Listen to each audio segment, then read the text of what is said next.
본인의 모습을 이렇게 쭉 지켜보셨는데 어떠세요? 사실 지금 살 빼려고 건강해지려고 했던 네. 행동들인데 조금 너무 억울하다는 마음이 들어요. 근데 사실 저는 이 억울한 마음이 조금 이해가 가는 게 사실 우리 의뢰인의 행동이 우리 주변에서 흔히 볼 수 있는 그런 행동들이거든요. 근데 탐정님들이 이렇게 찾아주신 단서에 공통점이 하나 있었습니다. 눈썰미가 대단하신데요. 네. 눈치채신 바로 그거. 네. 의뢰인의 살을 찌우고 또 건강을 악화시키는 갉아먹는 악랄한 범인인데요.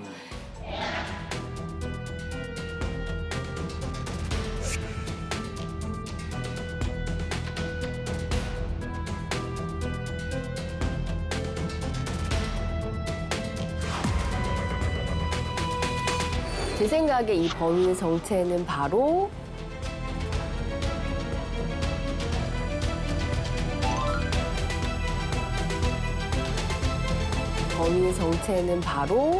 소화불량입니다. 소화불량? 네. 사실 우리 의뢰인분뿐만 아니라 많은 분들이 이제 이 소화불량을 별거 아니지 이렇게 방치하고 두시는 경우가 많죠.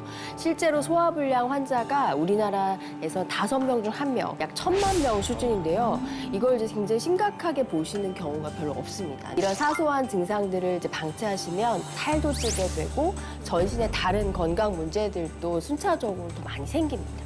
방심하시면 큰일 나요. 더 심각한 거는 이 많은 소화불량 환자 중에서 40대 이상이 무려 68%나 차지한다는 겁니다.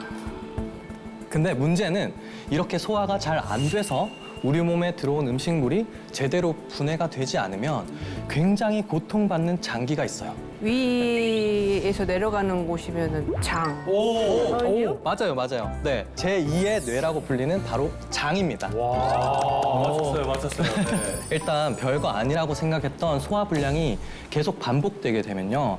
우리 몸에 제대로 소화되지 못한 음식물들이 계속 쌓이게 돼요. 그러면 이것들이 제대로 분해되지 못하고 장에서 그냥 썩어 나가는 거죠. 장 안에서 썩어 나가는 거예요? 맞아요. 그래서 소화되지 못해서 부패한 음식 찌꺼기가 계속 쌓이게 돼서 이것 때문에 장내 환경이 쓰레기장처럼 변하게 되는 겁니다. 내가 화장실 가는 게 그래서 힘들었나 보다. 아휴. 근데 이게 그렇게 큰 문제가 되는 걸까요? 당연하죠. 우리 장에서 사는 미생물들은 분해된 음식을 바탕으로 대사산물을 만들어서 이걸 몸에 흡수시키거든요. 근데 음식이 제대로 분해되지 못하고 소화가 안 되면 어떻게 될까요? 정상적이지 못한 대사산물들이 혈관을 타고 돌아다닌다면 당연히 염증을 계속 발생시키고 혈액순환을 방해할 수밖에 없는 겁니다. 소화불량이 이렇게 위험한 건지 진짜 몰랐어요. 맞아요. 네, 그렇습니다. 그런데 이걸 이제 한의학적 관점에서 풀어보자면 결정적인 이유, 바로 독소입니다. 아, 장에 쌓인 그 음식물이 독소로 변하는 건가요? 그러니까 한의학에서는 원인을 알 수 없는 기능성 소화불량의 원인을 네. 담적이라고 칭해서 불러요. 담적. 네. 이게 무슨 말이냐면 소화되지 못한 음식들이 부패하면서 독소가 만들어지죠. 썩어 나가니까.